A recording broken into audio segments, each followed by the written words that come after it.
Hello à toi et bienvenue dans cette nouvelle vidéo. Cette semaine, j'ai choisi de répondre à une question qu'on m'a posée et qu'on me pose très fréquemment qui est comment est-ce qu'on fait pour garder un niveau de motivation vraiment élevé? Comment est-ce qu'on fait pour continuer à croire en soi quand tout se passe pas exactement comme on a prévu?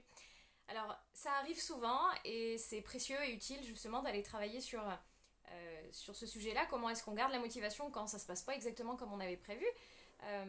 Parce qu'en fait, bah, c'est un peu le quotidien, quoi. C'est un peu la vie de tous les jours. On a toujours comme ça, c'est le cycle de la vie, des hauts et des bas aussi. Et puis des chutes de motivation, mais c'est normal, ça arrive. Donc la question, c'est comment est-ce qu'on fait pour la maintenir, cette motivation, pas baisser les bras, continuer à aller de l'avant, continuer à croire en soi. Je vais te partager mes astuces, en tout cas celles qui fonctionnent le mieux pour moi, pour mes clientes aussi. Je t'inviterai à tester, à essayer de les mettre en place et voir ce que ça change concrètement. Qu'est-ce qui fait déjà qu'on peut perdre la motivation? Bah, ça peut être la frustration de voir que tout se passe pas exactement comme on avait prévu. Mais si ça se passe pas comme on avait prévu, bah, c'est probablement qu'il y a une bonne raison. Soit il y a un réel avantage à ce que ça se passe pas comme on avait imaginé. Ça nous permet d'autres choses dans d'autres domaines de notre vie, ou de prendre des temps de pause, des temps pour soi, ou choisir un moment qui va être vraiment plus propice et plus approprié. Ça peut vraiment être ça. Euh, et c'est là où est le piège d'ailleurs du développement personnel et du travail sur soi, c'est que on nous dit, on nous fait croire que on doit être tout le temps motivé, tout le temps inspiré, tout le temps croire en soi, tout le temps avoir envie. Et ben non, en fait, c'est juste pas possible parce qu'on est des êtres humains et puis que le cycle de la vie, il est fait comme ça, c'est une succession de hauts et de bas et la motivation, l'envie, l'inspiration, et ben elle obéit aussi à la même règle de toute façon. Donc déjà la première chose que tu peux faire, c'est déculpabiliser si toutefois tu te trouves dans cette période comme ça de down au niveau de la motivation où t'as plus envie, ben juste déculpabiliser, t'as pas de problème, c'est juste normal en fait. Maintenant, si tu as envie que la motivation revienne, une chose intéressante à savoir, c'est que c'est comme l'énergie, c'est comme l'inspiration.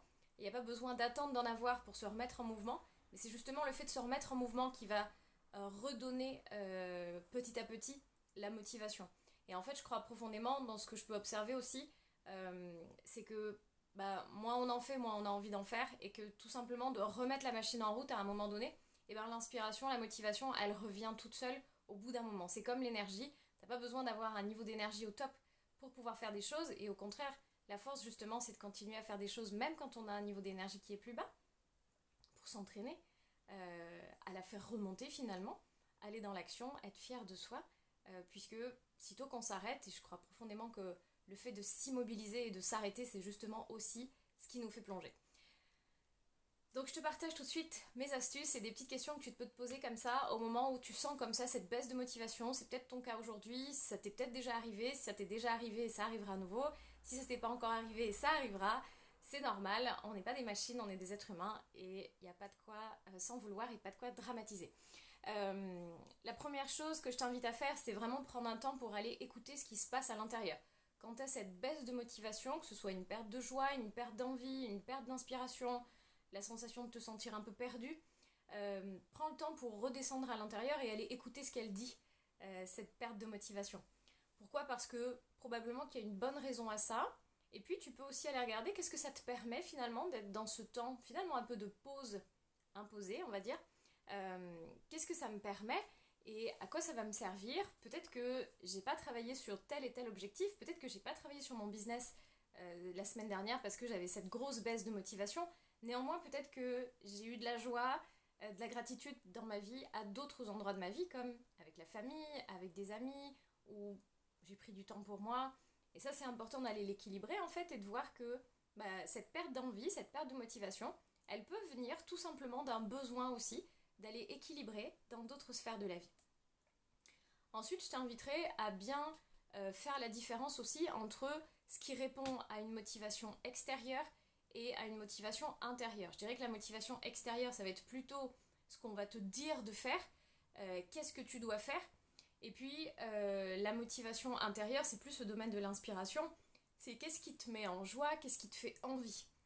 Et ça va être directement connecté à ta vision. Donc ta vision, elle va être utile à ce moment-là, ou bien de te reconnecter aussi à ton grand pourquoi ou à ta mission, à ce qui t'inspire, à la raison qui fait que tu te lèves le matin. Euh, et finalement, aller regarder, voilà, comment ça t'inspire de te remettre en mouvement, de servir la cause qui te tient à cœur. Et en règle générale, ça aide justement à faire revenir la motivation parce qu'on se connecte à quelque chose qui est profond, qui est intérieur, qui encore une fois est de l'ordre de la mission, de la vocation finalement. Et que ça a beaucoup plus de sens et beaucoup plus de poids que les injonctions de l'extérieur qui te disent il faut que tu sois productive, il faut que tu travailles X nombre d'heures par jour, il faut que tu travailles X nombre de jours par semaine, tu dois faire ceci, tu dois faire cela. Et ben, va regarder si c'est juste pour toi et si c'est bien ce qui se passe à l'intérieur, parce que c'est pas forcément toujours le cas. Donc, je te l'ai dit précédemment, tu peux aussi prendre du temps pour te reconnecter à ta vision, te reconnecter à ta mission, à ce qui a du sens pour toi, à ce qui est important, à pourquoi tu as envie de le faire, puisqu'encore une fois, si ça n'obéit pas à un pourquoi j'ai envie de le faire, c'est-à-dire une vraie envie, un vrai truc à l'intérieur, il n'y a aucune chance pour être motivé. Ça n'arrivera pas, ça va tenir un tout petit peu et puis après, pouf, ça va retomber à nouveau, tout simplement parce que c'est quelque chose qui vient de l'extérieur et quelque chose qui vient pas de toi, pas d'une envie, en tout cas d'une motivation profonde. Et puis au moment où la motivation comme ça s'en va, où tu sens qu'elle a un petit peu de mal à revenir, ce que tu peux faire aussi c'est observer est-ce qu'il y a derrière de la culpabilité, de la dévalorisation. Est-ce que réellement t'es plus dans l'action? Puisque souvent derrière j'ai plus de motivation, on a aussi, comme j'ai plus de motivation, j'ai plus d'action. Et je m'en veux pour ça, je culpabilise, etc., etc. La vraie question c'est est-ce que c'est la réalité? Est-ce que c'est bien la réalité qu'il n'y a plus d'action, que t'as pas avancé, que t'as rien fait et que tu trouves plus la motivation pour ça? Et en fait, 99% du temps, on se rend compte qu'on a avancé, on a fait des choses, que ce soit, j'en sais rien, la communication ou générer des opportunités, relancer des anciens clients, peut-être créer des nouveaux services, des nouveaux produits, ce genre de choses-là. La plupart du temps, tu vas te rendre compte que tu as fait des actions pour que ça avance. T'as pas rien fait. Et donc ça, c'est important d'aller les voir, d'aller les regarder, d'aller les lister. Pourquoi? Parce qu'on a toujours tendance à se diminuer, à se dévaloriser et à minimiser aussi tout ce qu'on fait. Et on reste focalisé sur putain, il n'y a rien qui bouge et j'en peux plus. Et en fait, on voit pas à côté qu'on a fait déjà énormément de choses et que voilà, c'était des choses peut-être qui nous ont amené d'autres émotions, d'autres avantages. Je disais tout à l'heure autour de la vie perso, de la vie de famille, les amis, du temps pour soi, tu vois, où tu es allé nourrir d'autres choses et indirectement ça sert aussi tes objectifs pro si jamais c'est dans le pro que tu te sens bloqué ou en perte de motivation. Donc ça c'est important d'aller s'y reconnecter pour se rendre compte que cette baisse de motivation ça a été un vrai cadeau finalement puisque ça a permis d'autres choses. Et puis vraiment regarder avec exactitude, factuellement, donc avec une liste, hein, ni plus ni moins, papier stylo, qu'est-ce que j'ai fait concrètement cette semaine, d'aller le lister, alors cette semaine ou la semaine dernière, ou depuis 15 jours, ou le mois dernier, ou dans les 3 derniers mois, etc. Pourquoi pas. Et puis aller bien regarder et voir qu'en fait t'as pas rien fait, t'as déjà fait plein de choses. Simplement le cerveau il focalise toujours, et nous aussi du coup avec le fait de se rabaisser, on focalise toujours sur ce qu'on n'a pas fait et on oublie de voir tout ce qui a été fait. Voilà ce que je peux te partager comme astuces et conseils qui marchent super bien et rapidement pour retrouver la motivation.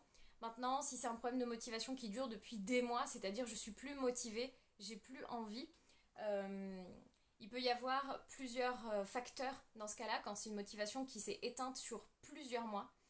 La première, c'est de valider que ce que tu prévoyais de faire, ça t'inspire toujours, ça te met toujours en joie. Et là, c'est un peu binaire finalement, c'est oui ou non. Si c'est oui, en appliquant les quelques conseils que je viens de te partager, ça devrait revenir. Principalement en étant connecté à la vision et à pourquoi ça a du sens de le faire. Si c'est non, c'est ok en fait. Mais il faut aussi pouvoir t'avouer à toi-même que en fait non, je le fais pas parce que j'ai plus envie de le faire, ça me plaît plus. Après, ça peut être une baisse de motivation aussi devant peut-être l'ampleur de la tâche, parce que tu visualises genre une montagne, tu vois, un truc énorme où tu te dis oh, laisse tomber, je vais jamais y arriver. Alors est-ce que c'est vraiment la réalité? Peut-être pas. En tout cas, ce qui marche très bien, c'est de découper cette grande action en plein de petites actions. C'est beaucoup plus facile, étape par étape. Comme j'aime bien l'image des, tu sais, des bivouacs en montagne, justement, plutôt que de gravir la montagne d'un seul trait, qui est juste impossible. Je vais m'arrêter pour la nuit, je vais reprendre des forces et on y va étape par étape en fait, et ça c'est plutôt sympa. Et puis la dernière source de motivation, de perte de motivation en tout cas qui peut exister aussi, c'est je vois pas comment faire, je sais pas comment je vais m'y prendre, je sais que je veux faire ça, mais ça me paraît tellement insurmontable parce que je sais pas comment faire, soit je manque de connaissances, soit je sais pas par où commencer, soit j'ai des peurs. ça peut être tout ça aussi, à ce moment-là, c'est là où effectivement demander de l'aide à l'extérieur, se faire accompagner, va être vraiment précieux. C'est pas un aveu de faiblesse, bien au contraire. Je pense profondément que choisir de se faire accompagner, c'est une vraie preuve d'intelligence aussi, de voir que seul on est rapidement limité en fait, et même si je suis d'accord avec ce concept-là, on a toujours tout à l'intérieur de nous, eh bien c'est précieux aussi d'avoir une personne extérieure qui émotionnellement n'est pas impliquée et donc qui va avoir une vision plus objective et plus globale de la situation, mais aussi une personne qui a les connaissances et les ressources qui vont te permettre d'aller vraiment retrouver la motivation pour aller développer les projets dont tu as envie, aller dans les actions qui te font plaisir, te réaliser pleinement, te sentir enfin fier de toi et puis pouvoir t'épanouir. Voilà ce que je peux te recommander pour la motivation. Observe bien et encore une fois, soit c'est depuis quelques temps et c'est normal et prends le temps, autorise-toi, soit c'est depuis plus longtemps et pose-toi ces questions-là. Est-ce que l'ampleur de la tâche me fait peur? Est-ce que je sais pas comment m'y prendre? Est-ce que justement j'ai des peurs? Ou est-ce que ça m'inspire plus? Pose-toi les vraies bonnes questions et tu verras que la motivation reviendra.